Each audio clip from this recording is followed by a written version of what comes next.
அன்பர்களே, ஆண்டவராகிய இயேசு கிறிஸ்துவின் நாமத்தில் உங்களுக்கு மனம் நிறைந்த வாழ்த்துக்களை தெரிவித்துக் கொண்டு சத்திய வசனம் திருமறை பாட நிகழ்ச்சிக்கு உங்களை அன்போடு அழைக்கிறோம்.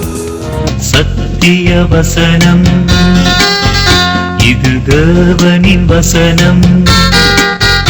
நாம் சோர்ந்து போகையில் கரம் கொடுக்கும் நம் தேவனின் வசனம். கர்த்தர் நம்மை நினைத்திருக்கிறார். அவர் ஆசீர்வதிப்பார். இஸ்ரவேல் குடும்பத்தாரை ஆசீர்வதிப்பார். அவர் ஆரோன் குடும்பத்தாரை ஆசீர்வதிப்பார். ஆண்டவராகிய இயேசு கிறிஸ்துவின் நாமத்தினாலே இப்புத்தாண்டுக்குள் பிரவேசித்திருக்கிற அனைவருக்கும் சத்தியவசன ஊழியம் ஊழியர்கள் எல்லாருடைய சார்பாக நேயர்கள், பங்காளர்கள், நண்பர்கள் அனைவருக்கும் எங்கள் புத்தாண்டு வாழ்த்துக்களை நாங்கள் தெரிவிக்கிறோம். கர்த்தர் நல்லவர். ஒரு புதிய ஆண்டை நமக்கு தந்து ஒரு புதிய ஆண்டுக்குள் பிரவேசிக்கும் பாக்கியத்தை நம் ஒவ்வொருவருக்கும் தந்திருக்கிறார். ஆண்டவர் நல்லவர் என்பதும் அவர் நேசிக்கிறார் என்பதும் அவர் ஒருபோதும் தம்மை தேடுகிறவர்களை கைவிடுவதில்லை என்பதும் அனுதினமும் நாம் ருசித்து கொண்டிருக்கிற சத்தியம். ஒருவேளை இந்த புதிய ஆண்டிலே நாம் பலவிதமான மகிழ்ச்சி நமக்கு ஏற்படலாம், பலவிதமான எண்ணங்கள் நம்முடைய மனதிலே வந்து போகலாம். இந்த நாளிலும் உங்களோடு கூட தேவன் ஆசீர்வதிக்கிற தேவன் என்பதை பல இடங்களிலே வாசிக்கிறோம். அதிலும் குறிப்பாக சங்கீதம் 115:12 இவ்விதம் சொல்லுகிறது: கர்த்தர் நம்மை நினைத்திருக்கிறார், அவர் நம்மை ஆசீர்வதிப்பார். இந்த நினைத்திருக்கிறார் என்பதற்கும் ஆசீர்வதிக்கிறார் என்பதற்கும் ஒரு நெருங்கிய தொடர்பு உண்டு. அவர் திடீர்னு நம்மளை ஆசீர்வதிப்பதில்லை. இந்த ஆண்டு நமக்கு அந்த கடிகாரத்தில் பார்க்கும்போது அந்த கரெக்டாக அந்த 12 கிட்ட அந்த புதிய ஆண்டு வரும்போது நம்ம பார்க்குறோம். ஆனால் ஆண்டவர் எல்லா காலங்களையும் நம்ம அவர் கையில் வச்சிருக்கிறாரு. அவருக்கு எல்லா காலங்களும் தெரியும். இதுக்கப்புறம் இன்னும் எத்தனை வருடங்கள் வரும், எத்தனை வருடங்கள் வராமல் போகும், எல்லாமே அவருக்கு தெரியும். ஆனால் ஆண்டவர் நமக்கு பரிசாக கொடுத்தது போல அந்த புதிய ஆண்டை கொடுத்திருக்கிறார். அதற்கு காரணம் அவர் நம்மை நினைத்திருக்கிறார். நினைத்துத்தான் கொடுக்கிறார் புதிய ஆண்டை. இந்த ஆண்டு இருக்கட்டும், இந்த ஆண்டு இவர்களுக்கு நான் பரிசாக காலத்தை கொடுக்கிறேன் என்று சொல்லி ஆண்டவர் கொடுக்கிறார். காலத்தை கொடுக்கிற ஆண்டவர் அந்த காலத்தில் நம்மை ஆசீர்வதிக்கவும் செய்கிறார். இந்த நாளிலே ஒரு 3 குறிப்பை உங்களோடு சந்தோஷமாய் பகிர்ந்து கொள்ள நான் விரும்புகிறேன். முதல் குறிப்பு இவ்விதமாக சொல்கிறது: தேவன் நமக்கு கேளாத ஆசீர்வாதத்தை கூட தர வல்லமை உள்ளவர். பொதுவாக ஆசீர்வாதத்தை நம்ம கேட்டு வாங்கணும்னு நினைப்போம். உண்மைதான், நம்ம கேட்கணும், ஆண்டவர் நம்மை ஆசீர்வதிக்கிறார்.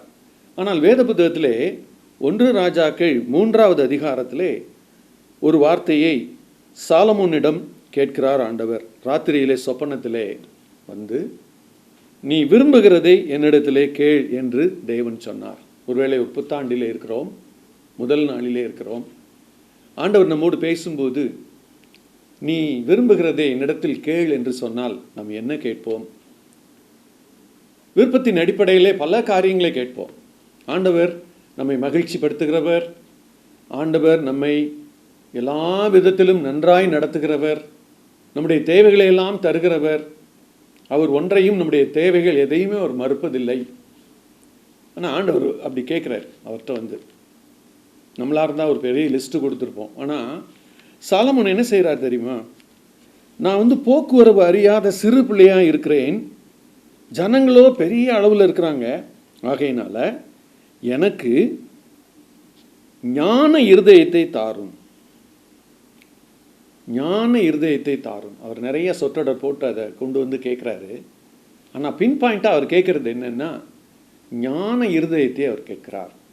நாமும் கூட இந்த புத்தாண்டிலே ஆண்டவரிடம் சரியான ஒன்று நாம் கேட்டு பெற வேண்டும் என்று சொன்னால் நமக்கு ஞான இருதயம், காலத்தை எண்ணி பார்க்கும் ஞானம், காலத்தை பிரயோஜனப்படுத்தும் ஞானம், தீமை செய்யக்கூடாது என்று யோசித்து நன்மையே செய்கிற ஞானம்.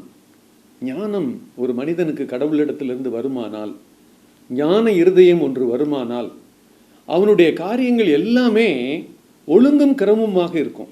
அதுவும் கர்த்தர் தர்ற ஞானம் வந்துருச்சுன்னு வச்சுக்கிடுங்க, இந்த ஆண்டு முழுவதும் அந்த ஞானம் நம்ம கூட வந்துச்சுன்னு சொன்னால் நம்ம ஒரு நாளையும் குறித்து கலக்க வேண்டிய அவசியம் இல்லை, ஒரு சூழ்நிலையும் குறித்து நாம் கலங்க வேண்டிய அவசியம் இல்லை. இந்த ஞான இருதயத்தை அவர் கேட்கும்போது ஆண்டவர் என்ன செய்கிறாருன்னு சொன்னால் 11வது வசனத்தை வாசித்து பார்த்தா 10வது வசனத்திலே அவர் சொல்கிறாரு, நீ இந்த காரியத்தை கேட்டது ஆண்டவருடைய பார்வைக்கு உகந்த விண்ணப்பமாய் இருந்தது. ஆகையால் தேவன் அவனை நோக்கி, நீ உனக்கு நீடித்த நாட்களை கேளாமலும் ஐஸ்வர்யத்தை கேளாமலும் சத்துருக்களின் பிராணனை கேளாமலும் நீ இந்த காரியத்தை கேட்டு நியாயம் விசாரிக்கிறதற்கு ஏற்ற ஞானத்தை உனக்கு வேண்டிக் கொண்டபடியால் நான் உன் வார்த்தைகளின்படி செய்தேன் அப்படின்னு சொல்லிட்டு அதை கொடுத்துட்டு 13வது வசனத்தில் சொல்லுகிறார், நீ கேளாத ஐஸ்வர்யத்தையும் மகிமையையும் உனக்கு தந்தேன், உன் நாட்களில் இருக்கிற ராஜாக்களில் ஒருவனும் உனக்கு சரியானவன் இருப்பதில்லை. ஏன்னா பாருங்க பிளெஸ்ஸிங் எப்படி வருதுன்னு. ஆசீர்வாதம் ஆண்டவர்கிட்டருந்து வந்தால் நினச்சி பார்த்து ஆசீர்வதிக்கிறதுங்கிறது இதுதான். நம்ம கேட்குறது என்னன்னு அவர் காது கொடுத்து கேட்குறாரு, நம்ம என்ன நோக்கத்துக்காக கேட்குறோன்னு சொல்லி கேட்குறாரு, யோசித்து பார்க்குறாரு. ஆனால் அவர் கொடுக்கும்போது எப்படி கொடுக்குறாருன்னா, நீ பெஸ்ட்டாக கேட்ட, சரியானதை கேட்ட, ஆகையினால உன்னுடைய மற்ற காரியங்களை கொடுத்து கூட நான் உன்னை ஆசீர்வதிக்க விரும்புகிறேன் அப்படின்னு கேட்காத நிறைய காரியங்களை அவர் கொடுக்கிறார். ஆனால் இந்த சாலமோனுடைய வாழ்க்கையில் நாம் பிற்பகுதியிலே நாம் கற்றுக்கொள்ள வேண்டியது, ஆசீர்வாதமும் கீழ்ப்படிதலும் இணைந்தால்தான் அந்த ஆசீர்வாதமானது நமக்கு ஆண்டு முழுவதும் எப்போதுமே மிக பிரயோஜனம் உள்ளதாக இருக்கும். ஆனால் பின் நாட்களை பார்க்கும்போது அநேக நேரங்களிலே அந்த ஆசீர்வாதத்தை பெற்ற அவர் சில காரியங்களிலே தவறி விடுகிறார். ஆண்டவர் அவரை உணர்த்துகிறார். நீங்கள் வாசித்து பார்க்கும்போது 1 ராஜாக்கள் 11வது அதிகாரம் 9வது வசனத்துக்கு 2 முறை தரிசனமாக்கி அந்நிய தேவர்களை நீ பின்பற்ற வேண்டாம் என்று கட்டளை இருந்தும் அவன் கர்த்தரை விட்டு தன் இருதயத்தை திருப்பின்னு வருது. ஸோ ஆசீர்வாதத்தை பெற்றுக்கொள்கிற நீங்களும் நானும் கவனத்தோடு கருத்தில் கொள்ள வேண்டிய ஒன்று என்ன தெரியுமா? ஆசீர்வாதம் பெறுகிற நாம் கீழ்ப்படிதலை விட்டுவிடக்கூடாது.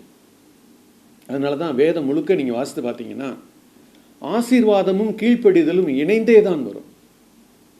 அதை நீங்களும் நானும் தான் பிரித்து பார்க்குறோம். ஆனால் வேதம் அதை பிரித்து பார்க்கவில்லை. எந்த மனிதனை கர்த்தர் ஆசீர்வதிக்கிறாரோ அந்த மனிதனிடத்தில் கீழ்ப்படிதலை எதிர்பார்க்கிறார். அவர் என்ன சொன்னாலும் அதுக்கு கீழ்ப்படியணும்னு சொல்லி நமக்கு வேதத்தில் நிறைய எடுத்துக்காட்டுகள் உண்டு. நோவா சொன்னபடி வேலையை செய்கிறார், சொன்னபடி எல்லாவற்றையும் செய்கிறார். அவருக்கு புரியாத காரியம், ஆனால் சொன்னபடி செய்கிறார். ஆபிரகாம், அவன் இனத்தை விட்டு நீ வா,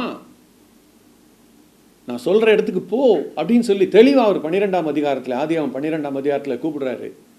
அழகாக கீழ்ப்படுகிறாரு.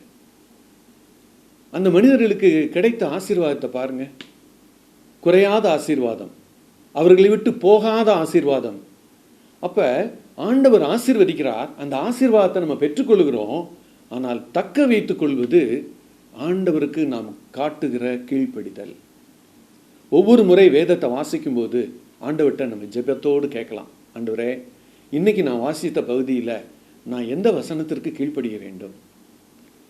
இன்னைக்கு நான் வாசித்த பகுதியில் எந்த விதமான பாவம் சுட்டி காட்டப்பட்டிருக்கிறதோ அது என்னுடைய வாழ்க்கையில் இருக்கிறதா?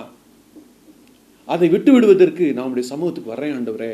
அப்போ வேத புத்தகமானது ஆசீர்வாதத்தை தருகிற அதே நேரத்தில் நாம் எதையெல்லாம் செய்யக்கூடாது, எதையெல்லாம் செய்ய வேண்டும் என்று ஒவ்வொரு நாளும் போதிக்கிறது. ஒருவேளை இதை கேட்கறதுல வாலிப பிள்ளைங்க இருப்பீங்கன்னு சொன்னால், நீங்கள் நீதிமொழிகள் ஒவ்வொரு நாளும் ஒவ்வொரு அதிகாரம் வாசித்து பழகினால் ஆண்டவர் உங்களுடைய வாழ்க்கையை செம்மைப்படுத்துவதை நீங்கள் பார்க்க முடியும். உங்களுடைய வாழ்க்கையை அழகாக்குவதை நாம் பார்க்க முடியும். அதில் இணைந்தே சொல்லப்பட்டிருக்கோம். கீழ்ப்படிதல் வரும், கர்த்தருக்கு பயப்படுதல் வரும், ஆசீர்வாதத்தை பெற்றுக்கொள்ளுகிற மனிதன் ஒவ்வொரு நேரமும் என்ன செய்யணும்னு சொல்லி வரும். நம்முடைய வாழ்க்கையிலே நம்மை ஆசீர்வதிக்கிற தேவன் அவர். அதே நேரத்தில் நம்மிடத்தில் கீழ்ப்படிதலை எதிர்பார்க்கிற தேவன். இரண்டாவது ஒரு குறிப்பாக நான் சொல்ல விரும்புவது, ஆண்டவர் கீழ்ப்படிதலிலே நமக்கு குறை இருக்குமானால் நம்மை கீழ்ப்படிதல் உள்ள மனிதனாக மாற்றி நம்மை ஆசீர்வதிக்கிறார். எவ்வளோ பெரிய நல்ல ஆண்டவர் பாருங்க. சாலமுடைய வாழ்க்கையிலே ஆசீர்வாதத்துக்கு பிறகு கீழ்ப்படிதல் குறைந்து போனது. அதுக்கப்புறம் நம்ம பிரசங்கியெல்லாம் வாசிக்கும்போது அவர் திரும்பவும் அதுக்காக ஃபீல் பண்ணுறாரு அப்படின்னு சொல்லி நம்ம தெரிந்து கொள்கிறோம். திரும்பவுமாக அவர் ஒப்புரவாகி ஆண்டவரிடத்தில் வருவதைப் போல நாம் பல அதிகாரங்களை இங்கே வாசிக்கிறோம். ஆனால் ஆண்டவர் கீழ்ப்படியாத ஒரு மனிதனை பார்க்கிறார், அவனை ஆசீர்வதிக்க விரும்புகிறார். என்ன செய்கிறார் என்பதை நீங்கள் வேத புத்தகத்தில் யாக்கோபுடைய வாழ்க்கையை முழுவதுமாய் நீங்கள் வாசித்து பார்த்தால் ஆண்டவர் அவனுடைய வாழ்க்கையிலே இருக்கக்கூடிய ஒரு முக்கியமான கெட்ட தன்மையை மாற்றுகிற ஆண்டவராக அங்கே பார்க்கலாம். அவருடைய பேருடைய மீனிங் அப்படியே ஏமாத்துறவர், தட்டி கழிக்கிறவர், இப்படி பல விதங்களிலே அவருடைய பேருக்கு அர்த்தம் சொல்லுகிறார்கள். ஜென்ரலாக அவர் ஏமாற்ற சான்ஸ் கிடைச்சதுன்னா ஏமாற்றக்கூடியவர். அவருடைய கேரக்டர் அது. தன்னுடைய சகோதரனாகிய ஏசாவிடமிருந்து ஒரு பசி நேரத்தில் ஒரு கூளை கொடுத்து சேஷ்டபுத்திர பாகத்தை வாங்கிடுவார். ஒரு ஆட்டுத்தோலை போர்த்தி கொண்டு போய் அவங்க அப்பாட்ட நின்று இந்த கடைசி ஆசீர்வாதத்தை நின்று பெற்றுக்கொள்வார். ஆனால் அவருக்கு ஒன்று விளங்கலை, நம்மை கர்த்தர் தான் ஆசீர்வதிக்க முடியும். கர்த்தர் நம்மை ஆசீர்வதிக்கணும்னா நம்மகிட்ட என்ன எதிர்பார்க்கிறார், இப்படி அவர் யோசித்து பார்ப்பதற்கு அங்கே அவருக்கு வாய்ப்பில்லாதவராக காணப்படுகிறார். ஆதி நாட்களிலே முற்பிதாக்கள் என்ன செய்வாங்கன்னு சொன்னால், கர்த்தர் என்ன செய்தார் என்பதை தங்களுடைய பிள்ளைகளுக்கெல்லாம் சொல்லிக்கிட்டே வருவாங்க. அப்போ ஆபிரகாம், ஈசாக்கு அவங்க வாழ்க்கையெல்லாம் யாக்கோபுக்கு சொல்லப்பட்டிருக்க வேண்டும். அப்போ அவருக்கு கீழ்ப்படிதலை குறித்து கம்ப்ளீட்டாக ஞானம் இல்லைன்னு சொல்ல முடியாது. ஆனால் அவர் வேறு வழியில் செல்லுகிறவராக இருந்தார். ஆனால் கர்த்தர் ஒரு மனிதனை தெரிந்து கொள்ளும்போது அவனை கீழ்ப்படிதல் உள்ள மனிதனாக மாற்றி ஆசீர்வதிக்கிறார். அவனுடைய வாழ்க்கை பயணத்தில் கூட வர்றார். ஏசாவுக்கு பயந்து வேற ஒரு இடத்துக்கு போக வேண்டியிருக்குது. அங்கே தான் அவருக்கு திருமணம். பார்த்தீங்கன்னு சொன்னால் திருமணத்தில் மாமனார் பொண்ணையே மாற்றி கொடுத்துருவார். யோசித்து பார்ப்போம், அந்த ஏமாற்றும் தன்மையுடைய அந்த மனிதன் தான் ஏமாற்றப்பட்ட போது என்ன நினச்சிருப்பான்? இப்படி ஏமாத்துறது எவ்வளோ தப்பு. அடுத்து திரும்ப திரும்ப அவனுடைய வாழ்க்கையில் 10 முறை சம்பளத்தை மாற்றுகிறார். எல்லா அனுபவங்களையும் ஆண்டவர் கடக்க வைக்கிறார்.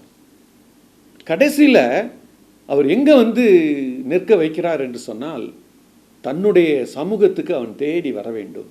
அப்படி ஒரு சூழ்நிலையை அவருக்கு கொடுத்து அங்கேருந்து கிளம்பி எல்லா காரியங்களையும் அவர் நேர்த்தியாய் செய்து கொண்டு வருகிறதை போல காண்பித்து அவர் வர்றார். பயத்தோடு தான் வர்றார். ஆனால் அங்கே நாம் வாசிப்பது ஆதியாகமம் 28வது அதிகாரத்திலே அவர் வந்த இடத்தையும் அங்கே அவருக்கு நேர்ந்த காரியங்களையும் நாம் சற்று யோசித்து பார்க்கலாம். 28வது அதிகாரம் 15வது வசனம். முதலிலே அவர் ஆசீர்வாதத்திற்கான ஒரு வார்த்தையை பெற்ற இடம் அது. ஆதியாகமம் 28வது அதிகாரம் அவர் ஒரு தரிசனத்தை பார்க்கிறார். அவனுடைய இறுதியிலே 15வது வசனத்தில், நீ போகிற இடத்திலெல்லாம் உன்னை காத்து இந்த தேசத்திற்கு உன்னை திரும்ப வரப்பண்ணுவேன், நான் உனக்கு சொன்னதை செய்யும் அளவும் உன்னை கைவிடுவதில்லை. அந்த நேரத்தில் அந்த மனிதன் கடவுளோட அந்த கீழ்ப்படிதலிலே சரியாகவில்லை. ஆனால் அவர் அவனை பார்த்து சொல்கிறாரு, நான் உனக்கு இதை சொல்கிறேன், நீ போயிட்டு திரும்ப வருவ, நான் உனக்கு என்ன சொன்னனோ அதை செய்கிற வரைக்கும் உன்னை கைவிடுவதில்லை. ஆண்டவர் சொல்வதை தினசரி கேட்கும் பழக்கம் நமக்கு இருக்கிறதா? நாம் வாக்குத்தத்தங்கள் என்று வரும்போது முதலாம் ஆண்டின் முதல் நாளிலே வாக்குத்தத்தத்தை பெறுவதற்கு வாஞ்சிக்கிறதை போல அனுதினமும் நாம் வாஞ்சித்தால் எவ்வளவு நல்லா இருக்கும். இன்னைக்கு எனக்கு கொடுக்குற ப்ராமிஸ் என்ன, இன்னைக்கு ஆண்டவர் எனக்கு கொடுக்குற வேத வார்த்தை என்ன, இப்படி தேடி வாசிக்கும் பழக்கம் இருக்கும்போது நிச்சயமாக ஆண்டவர் நம்மோடு பேசுவார். நமக்கு என்ன செய்ய போகிறேன் என்று சொல்வார், நாம் என்ன செய்ய வேண்டும் என்று சொல்வார். கடைசியில் அந்த பைண்டிங் எப்படி வரும்னா, ஆண்டவர் நமக்கு சொன்னதை செய்யும் அளவுக்கும் கைவிடவே மாட்டார் என்று வரும். இன்னைக்கு அப்படிப்பட்ட தேவனை நாம் தேவனாக பெற்றிருக்கிறோம். அப்படிப்பட்ட ஆண்டவரை நாம் தொழுது கொள்கிறவர்களாக இருக்கிறோம். ஆண்டவர் நமக்கு சொன்னதை நிறைவேற்றுகிற ஆண்டவர், நினைக்கிற ஆண்டவர் ஆசீர்வதிக்கிறார். இங்கே சொல்லுகிற ஆண்டவர் சொன்னதை நிறைவேற்றுவதிலே அவர் குறியாக இருக்கிறார். கடைசியில் அவர் எங்கே கொண்டு வர்றாரு? 32வது அதிகாரத்துக்கு நீங்கள் வருவீங்கன்னா ஆதியாகமம் ரொம்ப மனதில் வேதனையோடு ஏசா கிளம்பி வர்றாருன்னு சொல்லி இருக்கிற அந்த சூழ்நிலையில் அவரை என்ன செய்கிறாருன்னு சொன்னால், நைட்டு ப்ரே பண்ணுறார், ஜெபிக்கிறார். ஒருவேளை இந்த புத்தாண்டு தினத்திலே நைட்டெல்லாம் நம்ம ஜெபம் பண்ணியிருப்போம். முந்தின நாள் தேவ சமூகத்தில் இருப்போம். ஆண்டவர் அங்கே ஒரு காரியத்தை அவனுக்கு கற்றுத்தருகிறார்.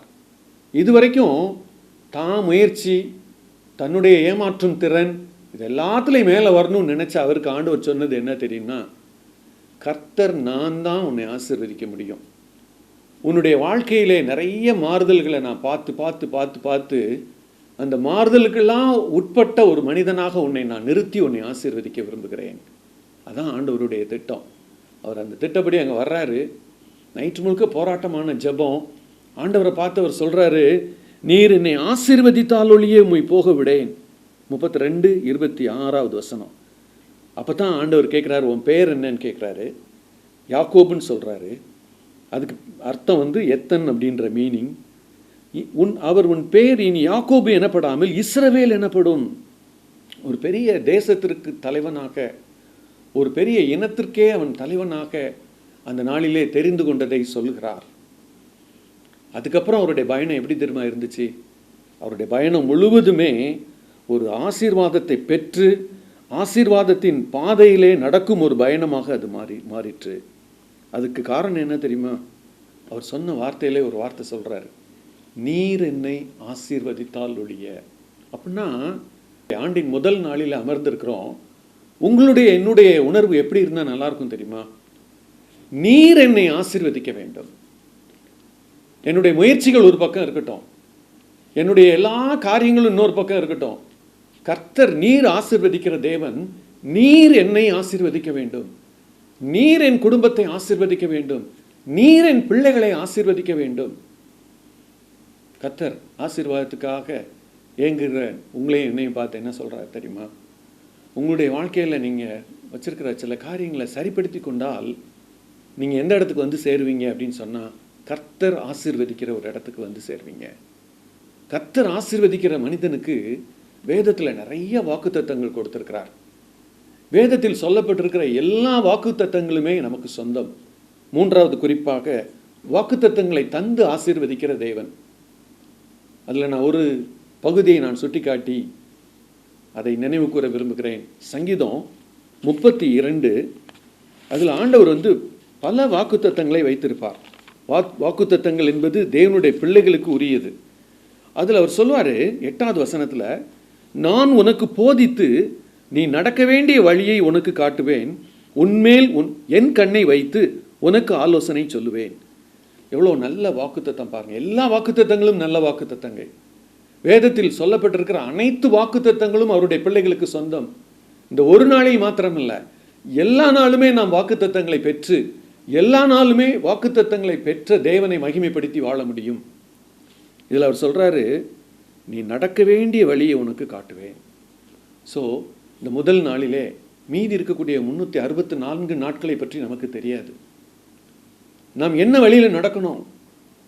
யார் யோசனை சொல்றேன்னு வாக்குத்தத்தம் கொடுக்குறா தெரியுமா? கர்த்தரே நான் உனக்கு ஆலோசனை சொல்லுவேன். ஒவ்வொரு நாளும் அவர் சொல்லுவார். அந்த ஒவ்வொரு நாளும் தேவ சமூகத்துக்கு நம்ம போய் பழகி அந்த ஆலோசனையை கேட்டு பழகினா ஒவ்வொரு நாளிலும் ஆண்டவர் ஆசீர்வதிப்பதை பார்க்க முடியும். அதுபோல அடுத்த ஒரு வார்த்தை சொல்றார், உன்மேல் என் கண்ணை வைத்து நான் உனக்கு ஆலோசனை சொல்லுவேன். அந்த ஆலோசனையை பெற்று ஆண்டு முழுவதும் ஆண்டவர் தருகிற ஆசீர்வாதத்தை ருசிப்போமா?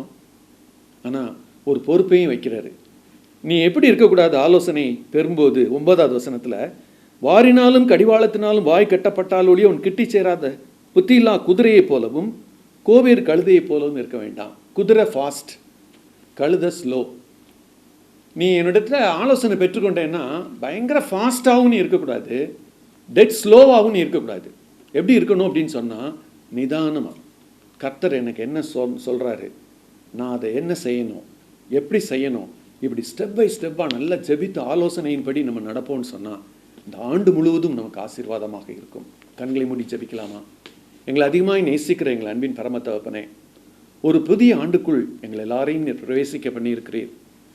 ஆண்டவரே, நாங்கள் வேதம் வாசிக்கக்கூடிய பழக்கத்தை விட்டிருப்போமானால் இந்த நாளில் ஒரு தீர்மானம் எடுக்க உதவி செய்யும். அனுதினமும் உம்முடைய வேதத்தை வாசித்து ஒவ்வொரு நாளும் வாக்குத்தத்தங்களை பெற்றுக்கொள்ள, ஒவ்வொரு நாளும் உடைய ஆலோசனையை பெற்றுக்கொள்ள எங்களுக்கு உதவி செய்யும். நீர் எங்கள் மீது கண்ணை வைத்து ஆலோசனை சொல்லும்போது நாங்கள் அந்த புத்தியிலா குதிரையை போலவும் அந்த கோவேறு கழுதையை போலவும் இல்லாதபடிக்கு உமக்கு கீழ்ப்படுகிற ஒரு மனிதனாக எங்களை மாற்றும், எங்களுடைய குடும்பத்தை மாற்றும். நாங்கள் எல்லாரும் உம்மை துதிக்கிறோம். இந்த ஆண்டு முழுவதும் நாங்கள் நீர் தரும் சந்தோஷத்தினாலும் சமாதானத்தினாலும் நிறைந்திருக்க எங்களுக்கு உதவி செய்யும். எல்லா துதி கன மகிமையாக உமக்கே ஏறெடுக்கிறோம். இரட்சகர் இயேசு கிறிஸ்துவின் இனிய நாமத்தில் ஜெபத்தை ஏறெடுக்கிறோம் எங்கள் ஜீவனுள்ள நல்ல பரம தகப்பனே. ஆமென்.